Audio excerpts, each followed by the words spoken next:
시기가 좀 지났거나 오랜만에 본 영화를 추천하거나 개인적으로 할 말이 적은 작품을 후루룩 핥고 리뷰해보는 영화 겉핥기 코너 시작해보도록 하겠습니다. 좋아요, 구독! 자, 오늘 준비한 거는 원피스 로맨스던 백패커 시즌2 극한 투어 이렇게 준비를 했습니다. 자, 첫 번째로는 원피스 로맨스 던입니다. 2019년에 나온 작품이고요. 감독은 쿠레타 코레이, 세인트 세이야 오메가, 키라키라 프리큐어 아라모드, 원피스 와노쿠니 편을 만드신 감독이라고 하십니다. 역시나 토에이 애니메이션 소속이고요. 각본은 요네무라 쇼지라는 분이 각본을 맡았습니다. 루팡 3세 시리즈, 보노보노, 궤도 세인트 테일, 호빵맨, 건풍전기, 베르세르크, 포켓몬 시리즈, 데스노트, 프리큐어 시리즈, 디지몬 크로스워즈 시리즈, 최근에는 샤먼킹 플로워즈, 그런 시리즈를 구성을 했다고 합니다. 정말 많은 작품들을 하신 분들이고요. 자, 줄거리를 말씀을 드릴게요. 자, 줄거리는요. 악명 높은 마술사 해적 선장이 있습니다. 슈피르라는 선장이 있어요. 근데 바론이라는 팬더 닮은 새를 쫓고 있었습니다. 팬더 모양인데 새야. 날개가 있어요. 자, 그런데 그 바론이 느긋하게 항해를 하고 있던 루피 배에 불시착을 하게 됩니다. 루피가 이렇게 돛담배에 타고서는 이렇게 룰루랄라 이러고 가고 있는데 바론이 떨어진 거야. 바론과 루피는 그래서 슈피르 일당에게 잡히고야 맙니다. 슈피르는 이제 바론을 쫓고 있었으니까 바로 발견을 한 거죠. 먼저 잡혀있던 바론의 주인이자 친구인 애는 요 친구예요. 파란 머리. 애는 바론을 구하려고 발버둥 치지만 좌절이 되고요. 루피는 앤과 바론의 진심 어린 우정을 확인하고 바론을 구해준다라는 내용입니다. 자, 극장판은 아니고요. 원피스의 전신인 작품입니다. 만들어지기 전의 작품인 거죠. 오다 에이치로가 중학교 1학년 때 공책에다가 해적을 주제로 한 만화를 그리기 시작했는데요. 몇 년 후에 바람의 검심 작가 밑에서 일하다가 로맨스던 이 작품을 만들었다고 합니다. 그래서 이 작품을 만들고 이거를 기초로 해서 원피스를 만들게 된 거죠. 그리고 이제 원피스 로맨스던이라고 나온 작품은 총 2편입니다. 하나는 만화책 원피스 레드에 실렸고요. 하나는 만화책 원피스 원티드에 실렸는데 오늘 말하는 편은 원티드의 애니메이션 버전입니다. 원티드 편에 실렸던 로맨스던의 애니메이션 버전이에요. 원피스 20주년 기념으로 2019년 10월 20일에 방영됐던 작품입니다. 되게 오래된 작품이라고 생각했는데 얼마 안 됐어요. 한 5년 정도밖에 안 됐네요. 그래서 원피스 애니메이션 907화로 방영되었다고 합니다. 그 원래 본편 있잖아요. 원피스 본편 애니메이션에서 907화에 방영이 됐나봐. 자, 로맨스던에 좀 꼽아볼 이야기를 살펴보면은 첫 번째는 캐릭터들인데 가프의 등장, 그 다음에 슈피르의 등장, 그 다음에 앤의 등장입니다. 만화책에서 루피의 할아버지라고 뜬금없이 나오게 되면서 무리한 설정이라는 생각이 있었는데 이 작품을 통해서 원래 있었던 설정이라는 점이 밝혀지게 되는 거죠. 가프라는 사람의 외모를 그대로 닮아 있고요. 여기서는 샹크스와 가프가 합쳐진 인물처럼 표현이 됩니다. 그리고 슈피르라는 인물이 있는데 이 슈피르는 누가 봐도 버기의 전신임을 알 수가 있습니다. 슈피르의 외모는 작가가 그림체가 굳어지기 전에 디자인처럼 보이고요. 그림체가 완전히 다르기 때문에 루피와 갭 차이가 좀 심해요. 그러니까 루피하고 버기 그림을 같이 보면은 같은 작가구나 생각이 드는데 루피하고 슈피르의 그림체는 좀 달라. 작가가 원피스의 그림체를 완성하기 직전인 거지. 그래가지고 슈피르는 조금 못생겼어요. 자, 그리고 앤이라는 이 캐릭터는 파란 머리를 하고 있고요. 새와 관련된 이야기를 하고 있잖아요. 그래서 나미하고 비비를 합쳐놓은 듯한 그런 인물처럼 보여집니다. 딱 외모는 노란머리인가 주황머리인가 그렇게 보면은 딱 남인데 성격이나 그런 것들을 봐서는 비비 같기도 하고 그런 느낌이 듭니다. 자, 두 번째 이야기, 밀짚 모자와 악마의 열매 이야기입니다. 앞서 이야기했듯이 가프와 샹크스가 합쳐진 인물처럼 표현이 돼요. 그래서 밀짚 모자나 악마의 열매가 모두 가프의 소유입니다. 그런 거로 루피의 초기 설정이 완전 다르게 되는 거죠. 원피스 만화책은 샹크스에게서 밀짚 모자와 악마의 열매를 얻게 되지만 로맨스던에서는 가프에게서 얻게 됩니다. 그래서 초기 설정이 살짝 다르다. 요거 말씀드리고요. 자, 세 번째 이야기는요. 해적에 대한 설정입니다. 사실 해적이라 하면은 범죄자 취급을 해야 되는데 원피스에서는 그렇지 않죠. 그런데 이 작품을 보면은 이것 또한 설정이 있다는 것을 알 수가 있습니다. 무법적 약탈자는 모거니아라는 해적으로 불리고요. 그들을 잡는 걸 업으로 하는 피스메인으로 나뉘었다는 상태예요. 나뉘었다는 설정이에요. 그러니까는 우리가 익히 알고 있는 해적은 모거니아라고 불리고 그 해적을 잡는 해적은 피스메인이라고 불린다는 거지. 그래서 밀짚모자 일당은 약탈을 하거나 마을을 괴롭히지 않게 되는 거죠. 이것도 어느 정도 이제 원피스에서 해소될 수 있는 설정이었다고 생각을 합니다. 원래 있었던 설정들을 원피스에 차용을 한 거죠. 그래서 이번 편을 보면은 그런 것들을 알 수가 있다. 자, 그래서 제 감상은요, 그냥 원피스 본편 보듯이 봤던 작품입니다. 그냥 똑같아. 20주년 기념작이라고 해서 작화에 특별하게 신경을 썼거나 뭐 화려한 액션을 보여주거나 감동적인 오리지널 스토리가 있거나 원피스의 미스테리를 풀어주는 그런 작품이 아니에요.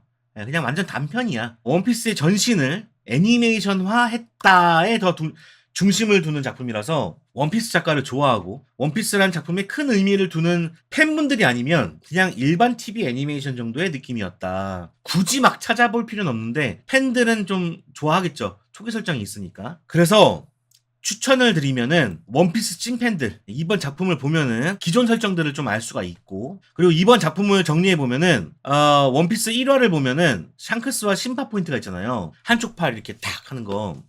그 심파 포인트, 이 감동을 뺀 1화의 느낌의 애니메이션이었다고 생각을 합니다. 어쩌면 원피스의 1화가 될 뻔했던 스토리이기 때문에 뭐 의미가 있다 정도로 보면 될 것 같습니다. 왓챠에서 보실 수 있어요. 왓챠에 업로드 되어 있습니다. 자, 그리고 두 번째로 넘어가 보도록 하겠습니다. 짧게 넘어가는 거예요. 겉핥기 시간이니까. 두 번째는 백패커 시즌2 리뷰해 보도록 하겠습니다. 감독은 이후형 신찬양이라는 분이 감독을 맡았고요. 방송 기간은 2024년 5월 26일부터 11월 10일까지 방송을 했습니다. TVN에서 방영을 했고요. 총 24부작입니다. 자, 출연 배우는요. 백종원, 이수근, 허경환, 안보현, 고경표입니다. 그래서 시즌 1에서는 오대환 씨와 딘딘 씨가 있었는데 이 오대환과 딘딘은 하차했어요. 그리고 백종원과 안보현은 고정 투탑의 프로그램처럼 보이고요. 그리고 이수근, 허경환, 그리고 고경표가 합류했습니다. 그리고 게스트로 딘딘은 2번인가 출연을 했는데 오대환 씨가 안 나와서 좀 아쉬웠다는 점 말씀드리고요. 작품이 있었겠죠. 자, 줄거리. 예능에도 줄거리는 없죠. 그래서 제가 대충 묘사를 한번 해보면은 일단 요리 의뢰서를 받습니다. 그래서 출발을 해요. 그러면은 출장지가 있고 그 출장지에 미션이 있는데 대체로 장소와 관련이 되어 있는 음식을 준비해달라는 식입니다. 그러니까 예를 들면은 대구농업 마이스터 고등학교 같은 경우에는 직접 재배하는 채소들로 요리를 만들어달라는 미션이 있었고요.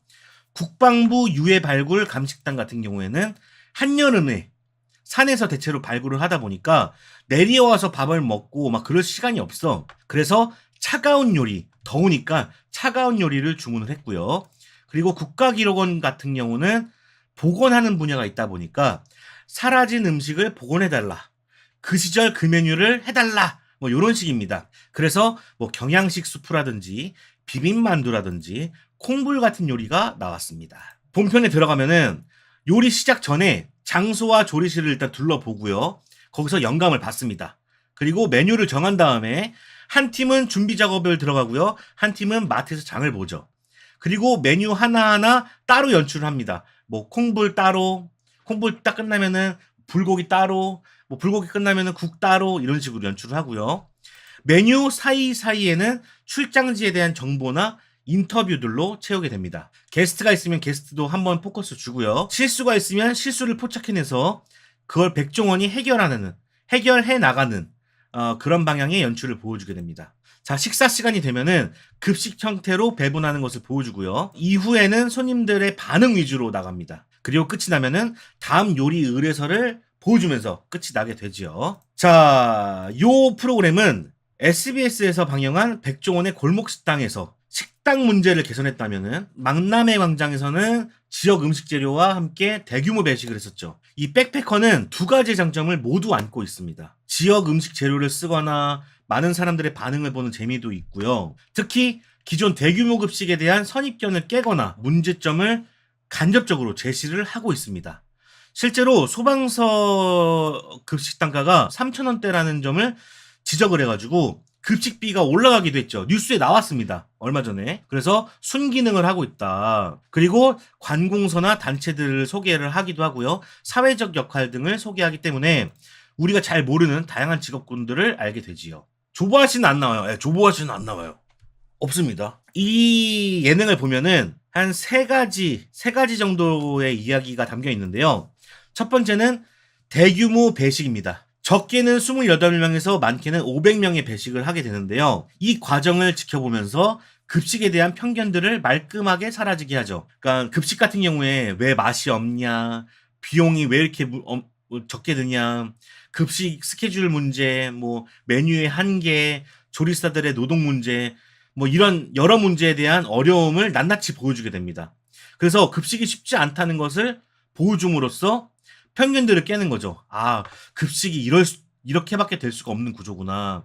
이런 것들을 알게 됩니다. 자, 두 번째 이야기. 백종원의 능력이 이제 또 드러나죠. 매번 조리실 구조나 기구들이 다르기 때문에 시간 안에 요리를 완성시키기 위해선 노동자, 요리 도구들, 메뉴의 분배가 굉장히 중요한데 백종원이 이걸 해내죠. 완성도 문제지만 완성도도 높다는 것이 매번 놀랍습니다. 요리 초보들이 실수도, 그러니까 요리 초보들, 이 백종원 씨 말고는 다 요리 초보들이잖아요.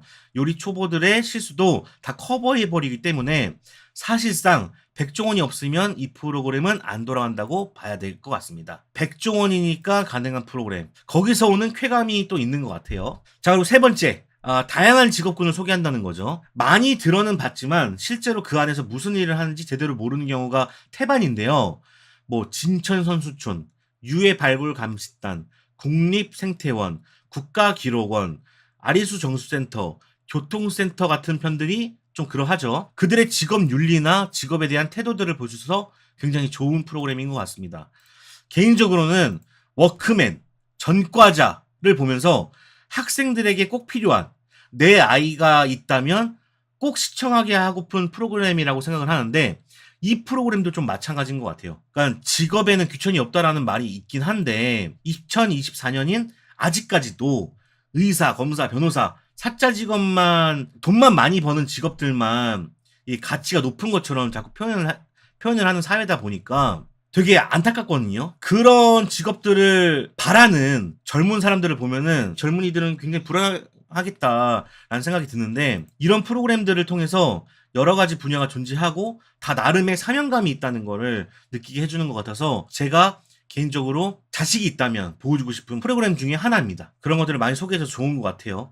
저에게도 공부가 되는 것 같고. 자, 그래서 저는 어떻게 봤냐면요. 부담 없이 보기 좋은 예능이라고 생각을 합니다. 사실 백패커는 쾌락을 주는 작품은 아니에요. 예능과 다큐멘터리 그 중간에 있다고 해야 될까요? 백종원이 나와서 급식을 막 지적을 하거나 이거 안 돼요. 이거 맛없어요. 왜 이렇게 하는 거예요? 막 이런 게 아니잖아. 다른 팬들이 나와서 사람들을 웃기게 하지도 않습니다. 잘 안 웃겨요. 그나마 이제 이수관 씨가 있는데 대체로의 예능이 말이 먼저라면은 이 작품은 행동이 먼저입니다. 다른 작품들과 비교해도 백종원이 가장 말이 없는 작품이라는 걸 알 수가 있어요. 그나마 이수근과 허경환이 합류를 했기 때문에 시즌 1편보다 덜 다큐스러워지긴 했지만 그마저도 대폭소하는 예능이라고 보기는 어렵습니다. 그래서 빨려들듯 보게 되는 작품은 아니지만 뭐든 하면서 틀어놓고 보면은 괜찮은 작품이에요. 예. 항상 이 백패커를 볼 때는 식사 시간이거든요. 식사를 준비하거나 밥을 먹거나 하는 시간인데 그럴 때 보면은 상당히 좋은 작품이라고 생각을 합니다. 이 작품을 어떤 분들한테 좀 추천을 드리냐면은 일단 첫 번째는 백종원 팬이겠죠. 특히 안보현 씨 팬분들 보시면 좋을 것 같고요. 부주방장 같은 면모를 보여주기 때문에 분량이 많습니다. 안보현 씨의 지분이 많아요. 그래서 보시면 좋을 것 같고 두 번째로는 급식 영양사분들, 영양교사분들. 저 학교 다닐 때도 이게 보면은 스케줄이 다 비슷비슷해. 메뉴 스케줄이 다 비슷비슷하단 말이야. 뭐 카레, 소세지 볶음, 콩나물국, 오뎅 볶음, 감자 볶음 막 이런 거 있잖아요. 그 가격에서 할 수 있는 게 많이 없어서 그런 걸로 보이는데 실제로 한 고등학교는 이 백패커에서 나온 요리를 급식으로 낸 적이 있다고 합니다. 이 영양사분들 고민하시지 마시고 이거 참고해서 메뉴를 늘려보시면 어떨까라는 생각으로 추천드리고요. 세 번째로는 주부님들 추천드립니다.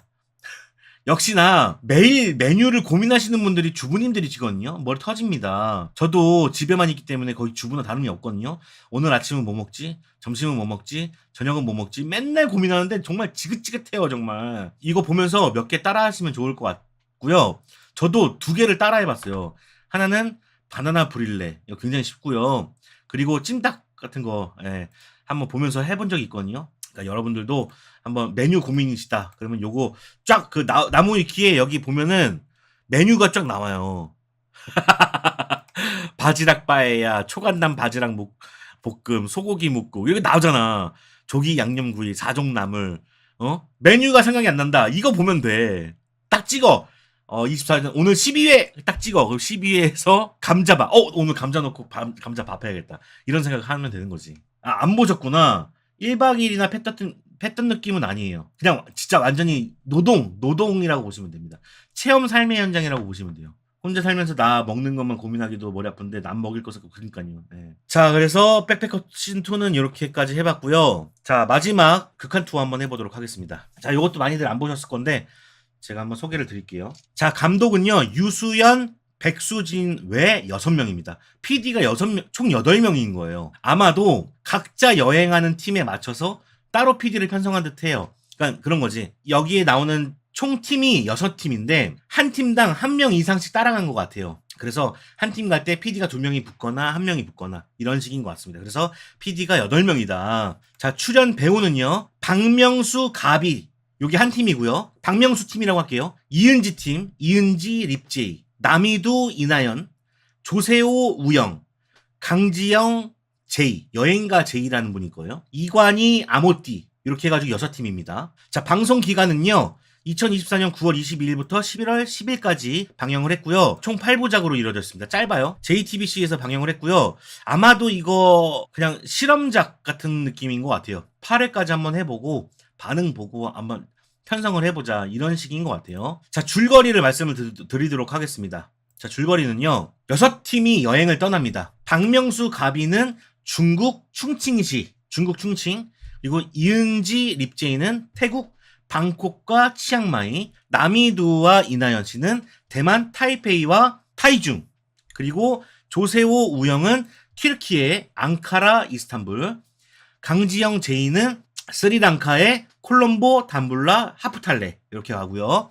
이관희, 아모띠 씨는 필리핀 라구나를 가게 됩니다. 한 팀에서 각자 한 명이 설계한 곳을 가게 되는데 한 곳은 극악이라 부를 수 있는 곳, 한 곳은 극락이라 부를 수 있는 곳에 번갈아 가게 돼요. 둘이 만약에 합이 맞으면은 극악일 땐 극악을 뭐 느끼게 될 거고요. 극락일 때 극락을 느끼게 될 것 같은데 만약 둘의 성향이 다르다면은 어떤 사람이 극악을 느낄 때는 극락을 느끼고요. 극락을 느낄 때는 극악을 느낍니다. 예.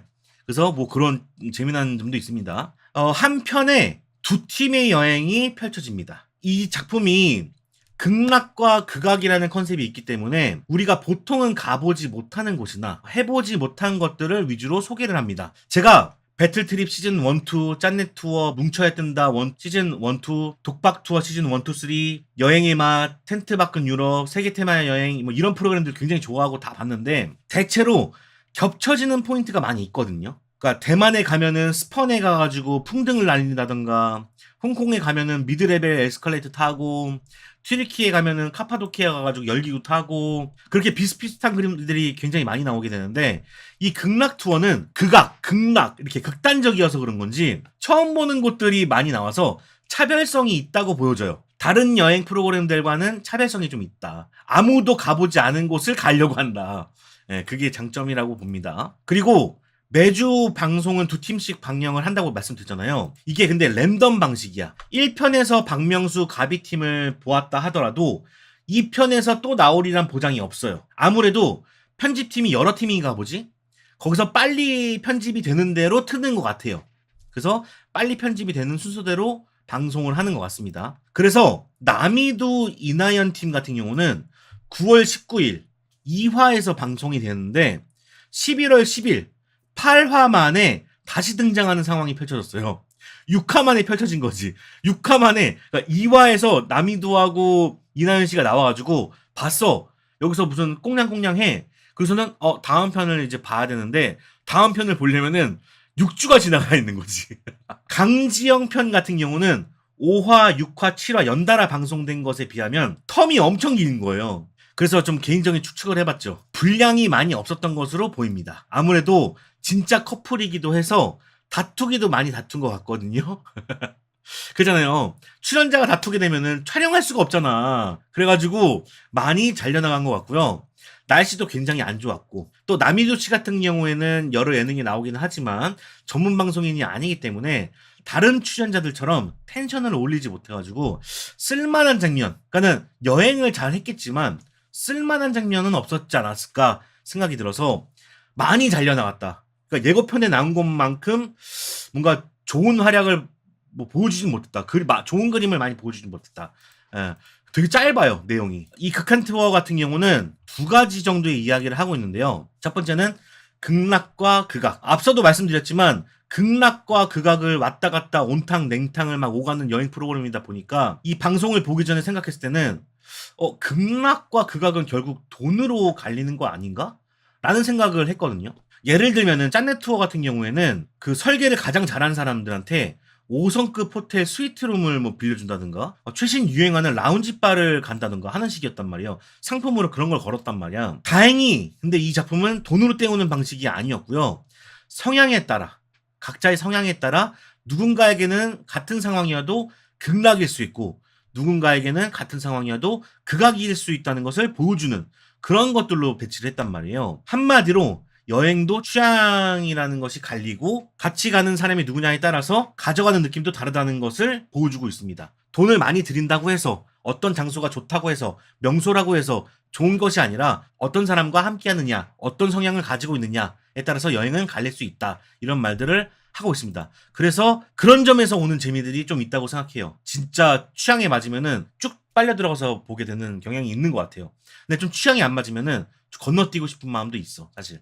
개인적으로 생각나는 건 조세호 우영편에서 극락이라고 데려간 곳이 어디였냐면은 그 SNS에 유명한 셰프 가게를 가는 것이었는데 양고기집이었어요. 양고기집 뭐 좋지. 그리고 SNS에 나왔다고? 뭐 백종원이잖아. 그래가지고 간 거야. 근데 갔는데 우리가 먹는 양고기의 느낌이 아니라 양고기의 부속물들을 먹는 느낌이었어요. 완전 극악인 거죠.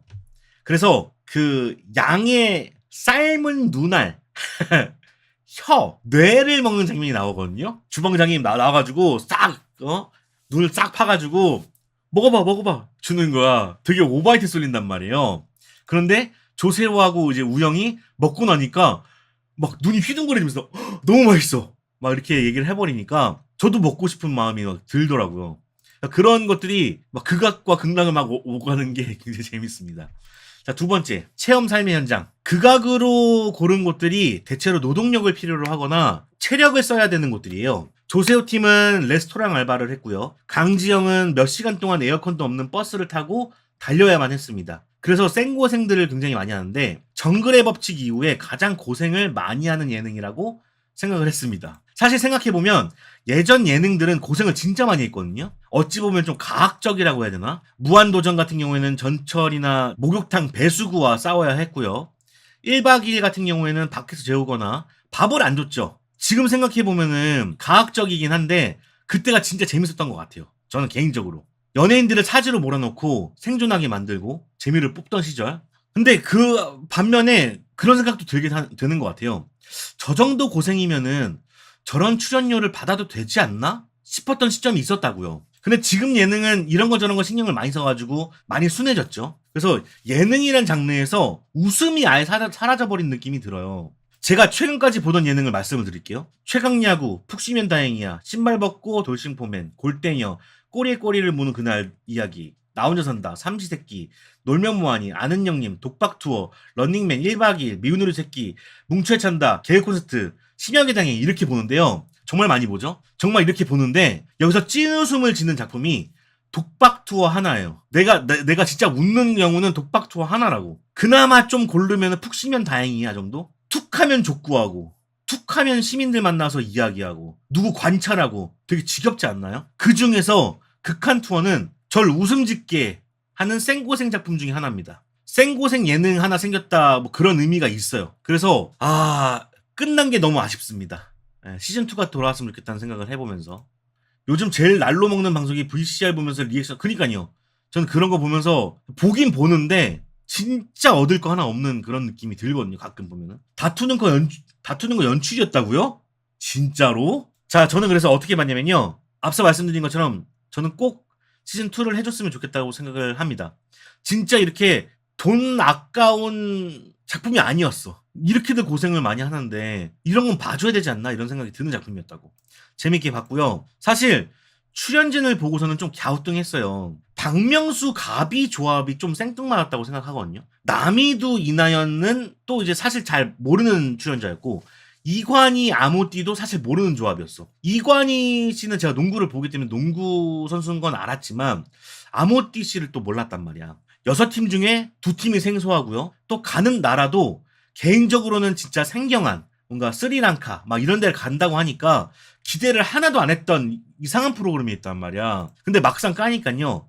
생고생도 나름 하고 또 개그맨들이 텐션을 굉장히 올려주니까 재밌더라고요. 박명수, 이은지, 조세호를 또 따로 떨어뜨려가지고 이제 팀을 짜게 한 게 신의 한 수였다고 생각을 하고, 만약에 다른 조합이었다면은 역시 다큐멘터리가 되었지 않았을까라는 생각이 들어요. 거기에 상황실에서 나누는 대화들도 개그맨답게 웃겼고요. 그리고 하나 더, 강지영 아나운서의 재발견. 이 강지영 아나운서, JTBC 아나운서죠. 강지영 아나운서 예능은 몇 번 보긴 했는데 이렇게 매력적이었던 건 처음이었던 것 같아요. 오히려 잘 안 알려진 스리랑카를 갖고 그러면서 수더분한 모습을 막 보여주거든요. 뭔가 부잣집 공주님이 서민 체험하는 것 같아가지고 통쾌함 같은 게 들어요. 내가 너무 못됐나? 제가 악하거나 비꼬는 게 아니라 진짜 친구들 중에 놀리면 반응이 재밌는 친구들 있잖아요. 그런 느낌이 든단 말이야. 조금만 뭘 해도 이렇게 막 화내는 그런 모습들이 굉장히 인간미가 있어서 재발견이었다. 강지영 씨 편이 재밌었어. 괜히 연달아 방송한 게 아니야. 보면은 남이두 이나연 씨는 2화에 나오고 8화 마지막에 나왔단 말이야. 근데 강지영 씨는 5화, 6화, 7화 이렇게 후반부를 장식했어. 그러면서 시청률도 엄청나게 올렸죠. 자, 그래서 제가 이번에는 어떤 분들한테 추천을 드리는 게 아니라 여러분들한테 그냥 다 추천을 드릴게. 추천 장면을 제가 꼽아볼게요. 이 프로그램 입덕 장면을 좀 알려드리면 1화에 이제 박명수 가비 씨가 나오는데, 박명수와 가비가 중국 충칭에 가게 됩니다. 근데 그 충칭에 뭐가 있냐면은 절벽에 있는 테마파크가 있더라고요. 절벽에 테마파크가 있어. 그래서 절벽을 이용한 놀이기구들이 많아요. 그래서 그 놀이기구 타는 장면들이 나오거든요. 박명수 씨가. 그네도 있고요. 그 다음에 이렇게 건너뛰는 거 있어. 줄 매달고 그 징검다리 건너는 게 있는데, 징검다리가 점점 이제 벌어지게 돼 있어. 근데 박명수가 거기를 건넌단 말이야.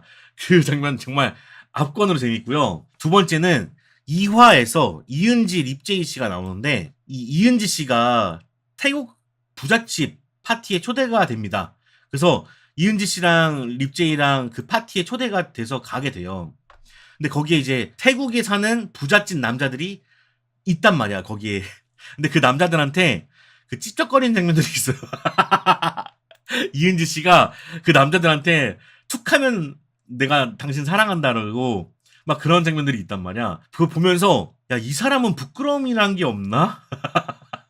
싶을 정도로 진짜 엄청 찝쩍거려요. 당연히 개그죠. 너무 웃깁니다. 그래서 이거 1편, 2편만 보면은 이 다음 편들 다 보게 되지 않을까 생각이 들어서 추천을 해봅니다. 무한도전 극한 알바 같은 느낌이에요. 맞아요. 무한도전 극한 알바 같은 느낌이야. 어느 정도였냐면은 조세호하고 우영이 알바를 2개를 했어요. 하나는 어떤 가게였냐면 레스토랑이었는데, 메뉴를 시킬 때마다 이렇게 연주를 하는 거야. 그래서 연주를 다 외워야 돼. 연주를 또 공연도 해야 되고, 그런 레스토랑이 하나 있었고, 두 번째 레스토랑은 뭐 통바베큐 뭐 이렇게 구워주는 뭐 그런 곳이었는데 통편집 당했어. 알바를 몇 시간씩 하루 종일 해놓고서는 통편집 당했어. 그만큼 재밌는 장면은 고르고 골랐다라는 거거든요. 그 정도야. 그 정도로 많이 노동 강도가 높았나 봐.